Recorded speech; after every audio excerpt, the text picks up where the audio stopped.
speaker is Dr. Mihalo Erdeljan.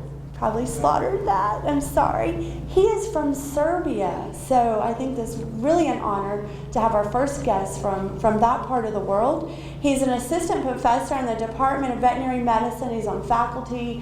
He also has a PhD along with his DVM. He's published a chapter in current donkey production and functionality that's available in English and Spanish, and I'm assuming this is part of the World Donkey Breeds Project that Dr. Javier Gonzalez runs. So without further ado, we've talked about saliva, parasites, ionophore poisoning, and right before dinner, let's talk about some infectious diseases.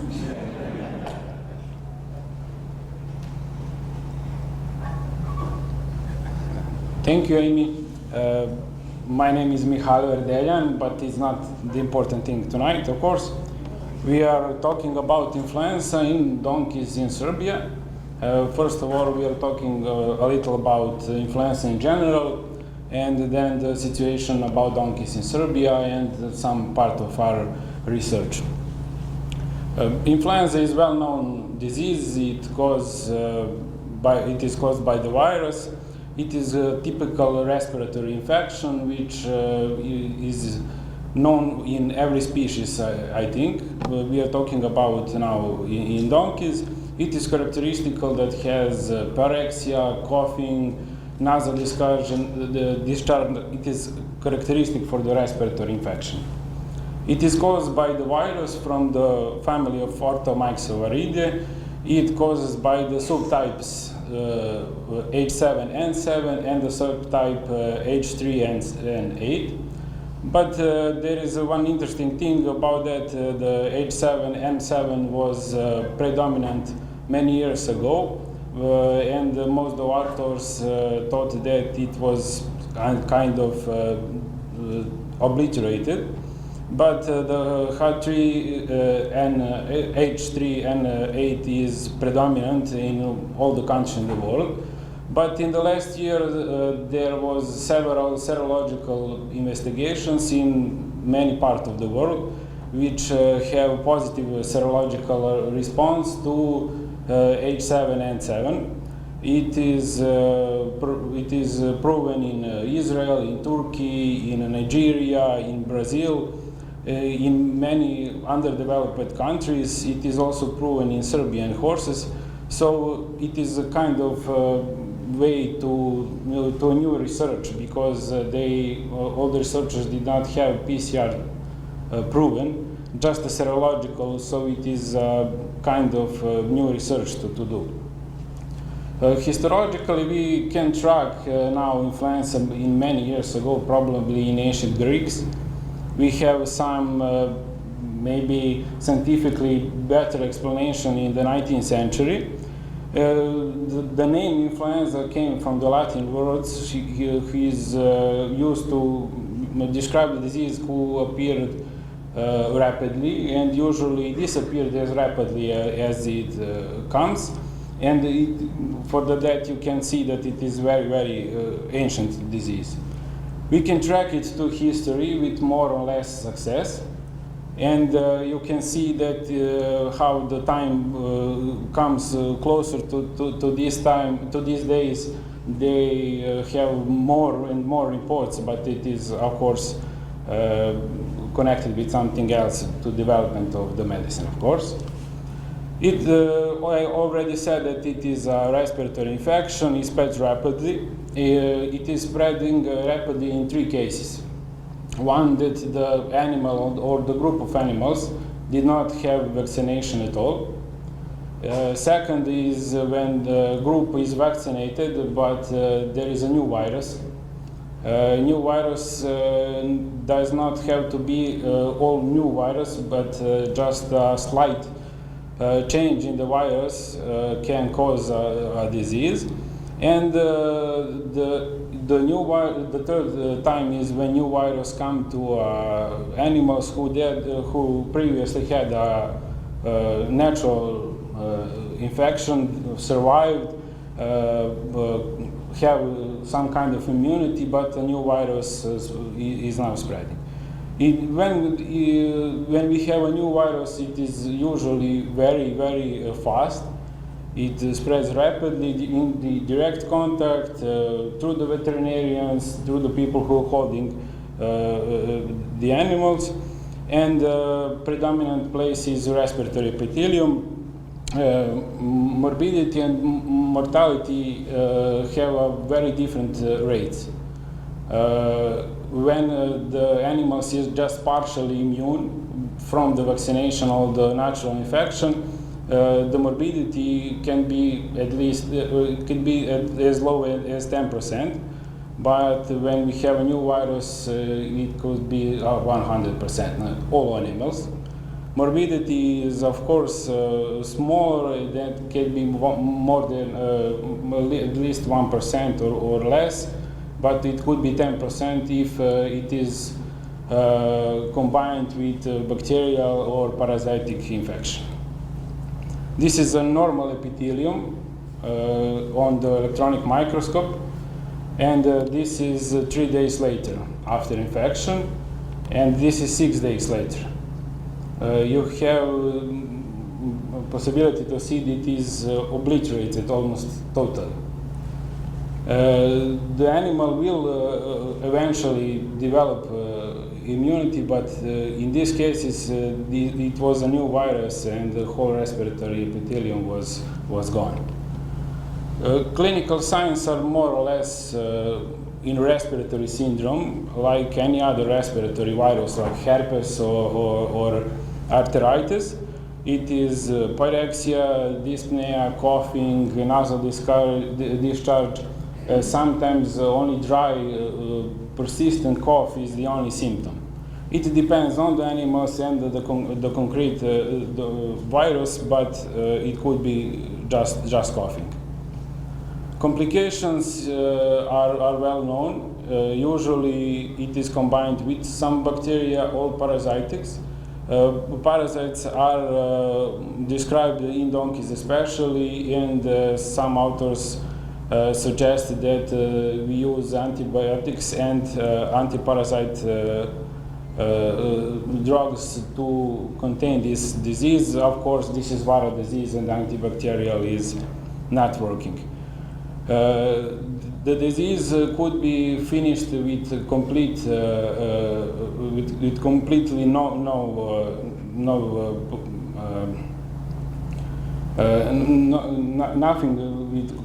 with the animals, but we can find some pneumonia, chronic respiratory disease, loss of working ability, or even death. This is a characteristic nasal discharge. It is came after the obliteration of epithelium, and also the clinical signs are well known for all equids, but some authors suggest that they are more pronounced in donkeys due to a parasitic or a bacterial infection. Diagnostic is usually a laboratory. We usually use HI test in paired sera with 2 weeks between, because we need time to increase the titer of the antibodies. There are several other tests who we can use, like antiviral test and virus neutralization test and many others. We can also use the antigen flu A test, which is developed for the influenza in humans, but it can be used in every species. It looks like a pregnancy test, more or less. You can try it in the field. It lasts about 15 minutes to finish it. No special equipment is needed. We tried it. It is good for the diagnostics, but it does not talk much about the virus. Of course, real-time PCR is more or less method of choice, but it has several difficulties because it costs a lot, much more than the IG test, and when you sampling a lot of animals, you have that trouble, of course.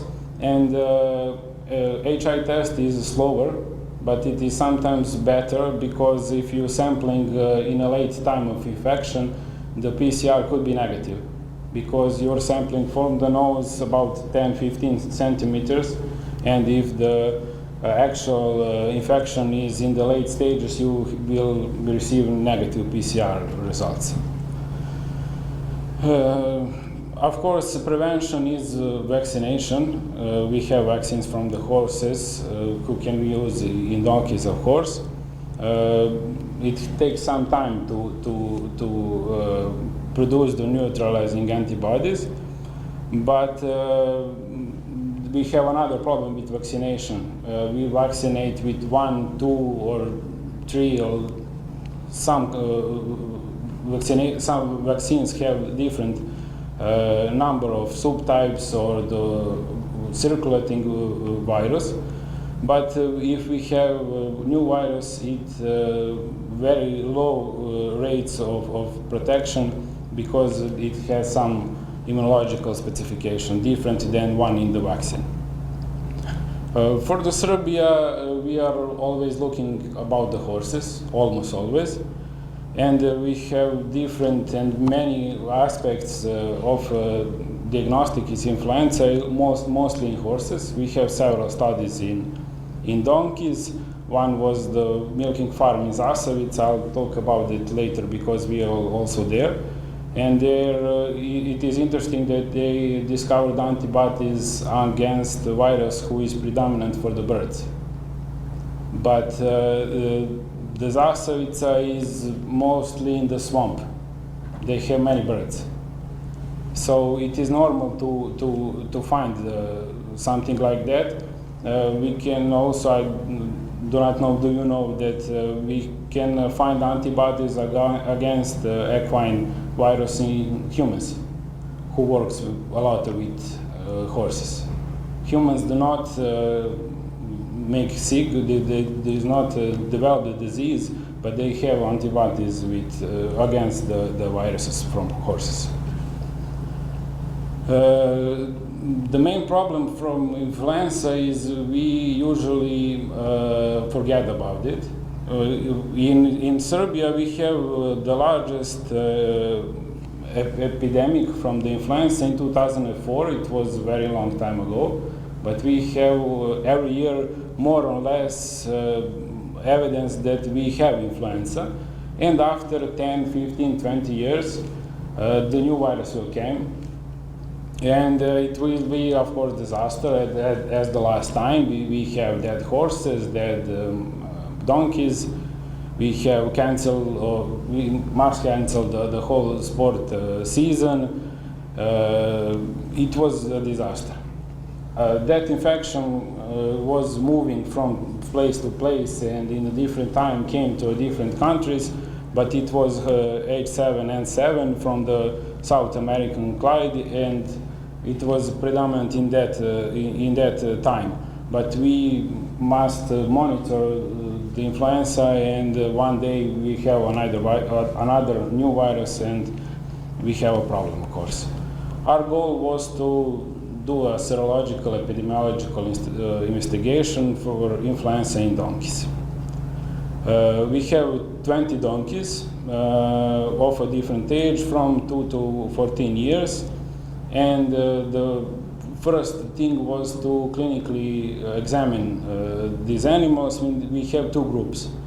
One group is with the clinical symptoms that can be associated with influenza, respiratory syndrome, and the other group was clear of that clinical signs.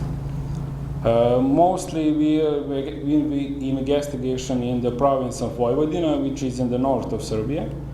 And for those who doesn't know, Serbia is in the southeastern Europe. We have, I could say, two types of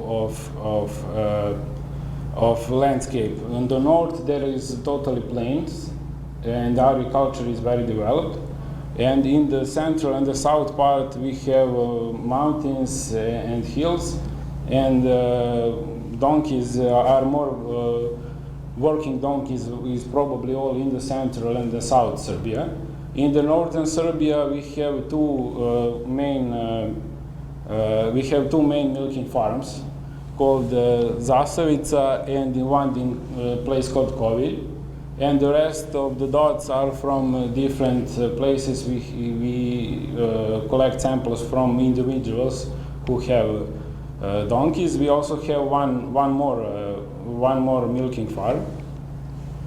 They usually look something like this or like this. We have that milking farms who had from 100 to 200 donkeys.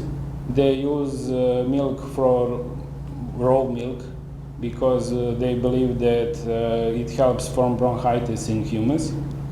They use them to produce cheese, to produce some cosmetics like creams or soaps.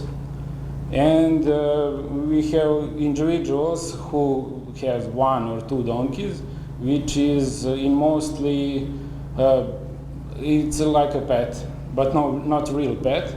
They usually are hold with other animals like horses or sheep. And in the history, they much help to hold the sheep.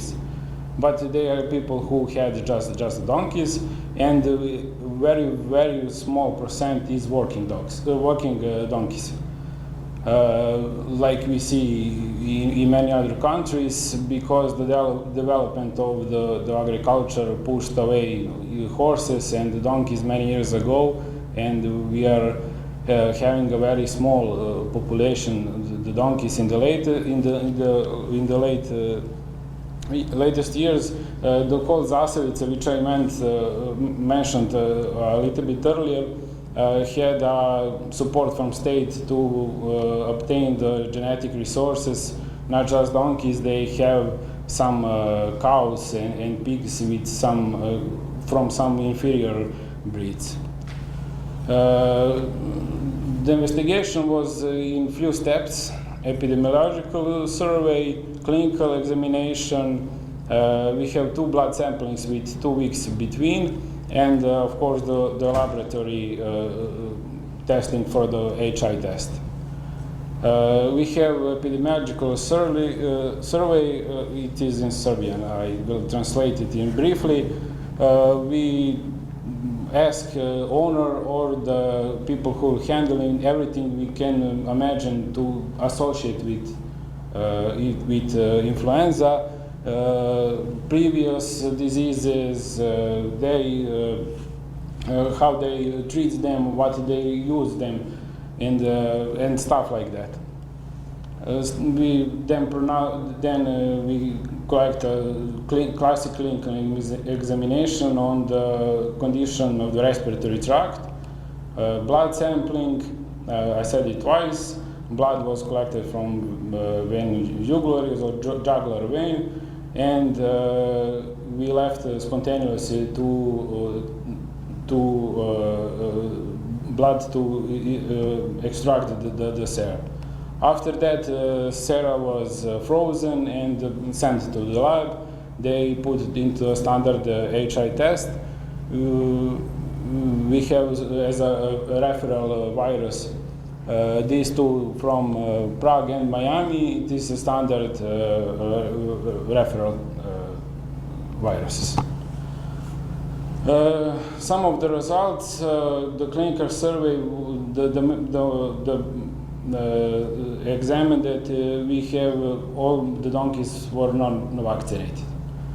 The non-vaccination of donkeys is something that we expect, because under our regulation, only the sport horses must be vaccinated once a year. The rest of the donkeys and the horses who is not going to a sport event is not obliged to vaccination, but you can vaccinate it if you want, of course. Clinical result showing this